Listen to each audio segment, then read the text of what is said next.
the magnificent Ombo temple, I'm struck by its unique double design, dedicated to both the crocodile god Sobek and the falcon god Horus.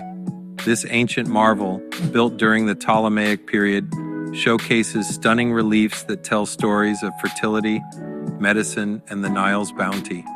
As I walk through the temple, I can't help but admire the intricate carvings depicting surgical instruments, hinting at the advanced medical practices of the time.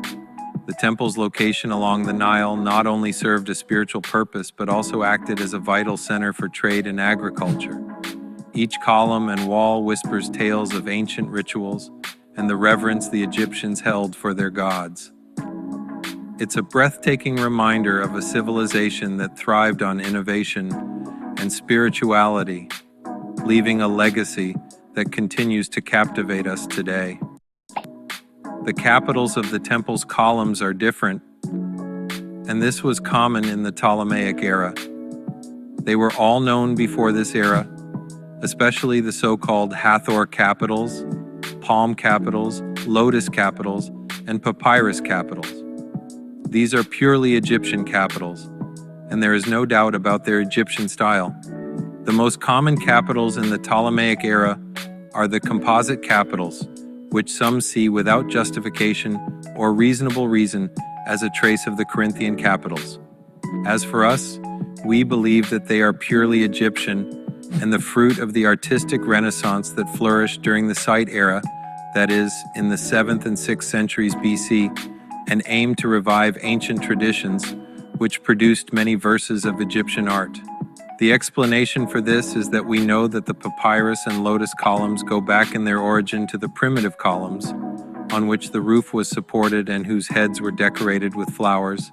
But since the artist of the Sate period naturally surpassed the artist of the Old Kingdom in progress and delicacy of feeling, he did not go back to those primitive columns, but rather took the core of his column from the flourishing papyrus column, campaniform, with an open head, and decorated it as his ancestors had done before with a bouquet of flowers.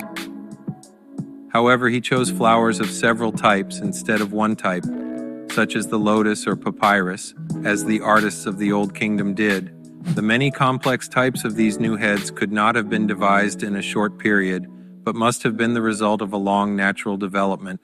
But it is difficult, indeed impossible, to trace the stages of this development now in view of the destruction of the temples of the Sate period, 660–525 BC.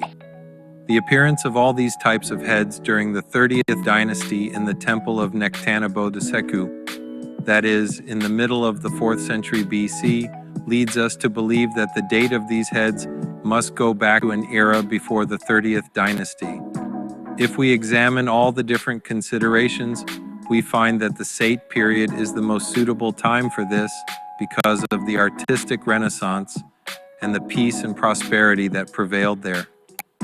If these heads were in the process of being formed during the 7th and 6th centuries BC, that is, long before the appearance of the Corinthian column, and if we remember the origin of the Egyptian columns decorated with flowers, and if we know that the elements of which the new heads are composed are purely Egyptian, then it becomes clear to us that the claim that sees in the new heads a trace of the Greek Corinthian column is false. If there is a relationship between the two, the opposite is closer to the truth, because the Egyptians decorated the capitals of their columns with flowers before the Greeks did with columns, and the lateral rings, volutes, in the Corinthian capitals bear a great resemblance to the hanging ends of the leaves of the iris flower, which was the symbol of Upper Egypt and was used in decoration in Middle Kingdom Egypt. Best regards, Wael Osman.